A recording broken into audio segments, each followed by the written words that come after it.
বক্তব্য দিয়েছে বলো না তোফাইল কেজরে ইসলাম বাংলাদেশ ঢাকা মহানগরে উদ্যোগে আয়োজিত আজকের এই বিক্ষোভ মিছিল সমাবেশে সভাপতিত্ব করেছেন জনগণ ইসলাম বাংলাদেশ ঢাকা মহানগরের সংগ্রামের সভাপতি মাওলানা মঞ্জুরুল ইসলাম মাহফিন্দে। আজকের এই বিক্ষোভ সমাবেশে প্রধান অতিথি হিসাবে উপস্থিত আছেন জনগণ ইসলাম বাংলাদেশের সহসভাপতি বর্ষিয়ান রাজনীতিবিদ মাওলানা আব্দুর রব ইউসুফে। আজকের এই সমাবেশে উপস্থিত আছেন জনগণ ইসলাম বাংলাদেশের সহসভাপতি প্রবীণ রাজনীতিবিদ মাওলানা জহির ভূঁইয়া। আজকের এই সমাবেশে উপস্থিত আছেন জনগণ ইসলাম বাংলাদেশের যুগ্ম মহাসচিব মাওলানা বাহাউদ্দিন জাকারিয়া।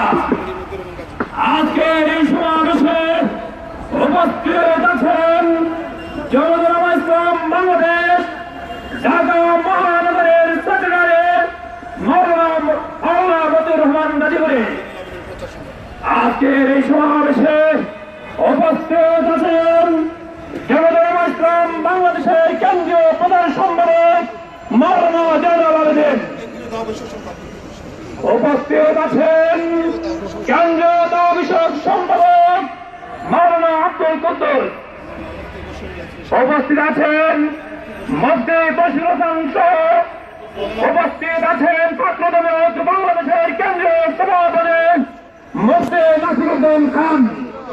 আজকের এই যে কোন সমাবেশে উপস্থিত আছেন যুবদল বাংলাদেশের কেন্দ্রীয় সভাপতি মুফতি শাহাবুদ্দিন ইয়াহিয়া কাসেমি।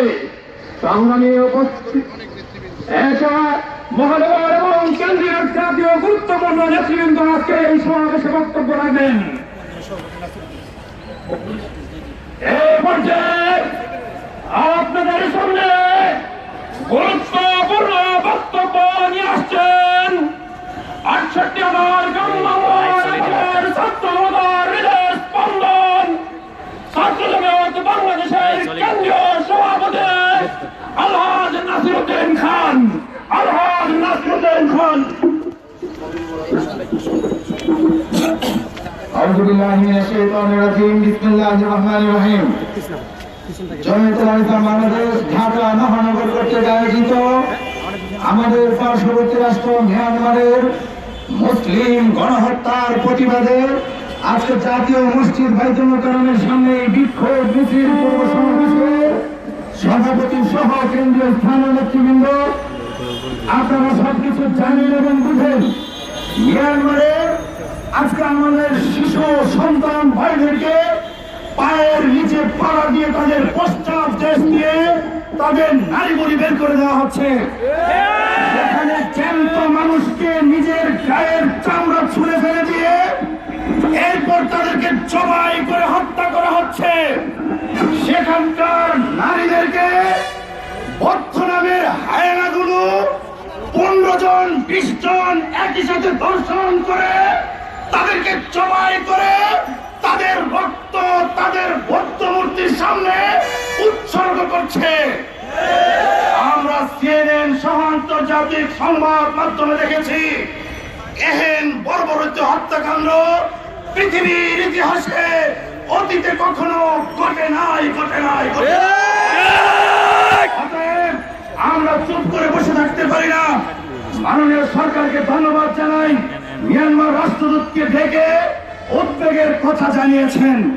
ধন্যবাদের সাথে সাথে আরেকটা কথা বলতে চাই, সংখ্যাগরিষ্ঠ মুসলিম বাংলাদেশের রাষ্ট্রপ্রধান অথবা রাষ্ট্রের পরিচালক হিসেবে শুধুমাত্র উদ্বেগ প্রকাশ যথেষ্ট নয়, অনতিবিলম্বে মিয়ানমারের রাষ্ট্রদূতকে আমাদের দেশ থেকে বহিষ্কার করা হয় এবং অনতিবিলম্বে গুলশানে মিয়ানমারের দূতাবাস অনির্দিষ্টকালের জন্য বন্ধ করে দেওয়া হোক।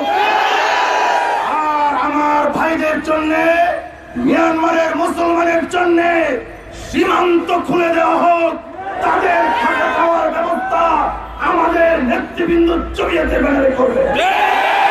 এই কথা বলে শেষ করছি। আল্লাহ হাফেজ। বাংলাদেশ জিন্দাবাদ। জমিয়তে ইসলাম বাংলাদেশ জিন্দাবাদ। হৃদয়ের সংগঠন ছাত্রলীগ বাংলাদেশ জিন্দাবাদ জিন্দাবাদ।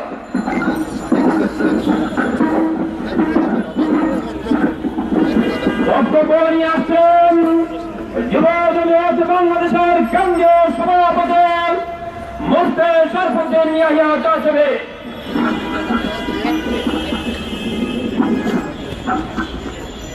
নাহমাদুহু ওয়া নুসাল্লি আলা রাসূলিল কারীম। আম্মা বাদ। আজকের এই বিক্ষোভ সমাবেশের সম্মানিত সভাপতি, উপস্থিত জাতীয় স্থানীয় নেতৃবৃন্দ, আমি শুধু একটা কথাই বলবো যে মায়ানমারের যে মুসলমান তারা আমাদেরই অংশ। কারণ হাদিসের মধ্যে আছে সমস্ত মুসলমান একটি শরীর বিশিষ্ট। সুতরাং যেখানে আমার ভাইদের উপরে এইভাবে নির্মমভাবে হত্যা করা হচ্ছে, বাংলার মুসলিম সরকারের পক্ষ থেকে শুধু উদ্বেগ প্রকাশের যথেষ্ট নয়, যে কোনো মূল্যে মায়ানমারের দূতাবাসকে এখান থেকে বন্ধ করা হোক এবং প্রয়োজনে আমাদের সীমান্তগুলো করে দেওয়া হোক। এই বলে আমার সংক্ষিপ্ত আলোচনা শেষ করছি। আলহামদুলিল্লাহ রাব্বিল আলামিন।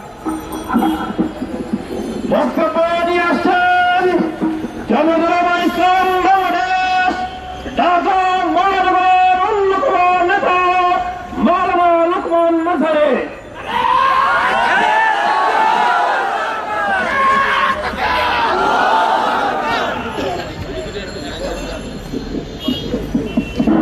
সংগ্রামী সাথী ও বন্ধুরা আমার, মিয়ানমারে মুসলিম তাওহীদি জনতার উপরে যে জুলুম নির্যাতন হত্যাযজ্ঞ চলছে, মিয়ানমার সরকারকে বাংলাদেশের প্ল্যাটফর্ম থেকে আমরা জানিয়ে দিতে চাই, মুসলিম হত্যা যদি বন্ধ না হয়, জাতিসংঘ যদি যথাযথ পদক্ষেপ গ্রহণ না করে, বাংলাদেশের লক্ষ কোটি তাওহীদি জনতা মিয়ানমার অভিমুখে মনমোষ করবে ইনশাআল্লাহ।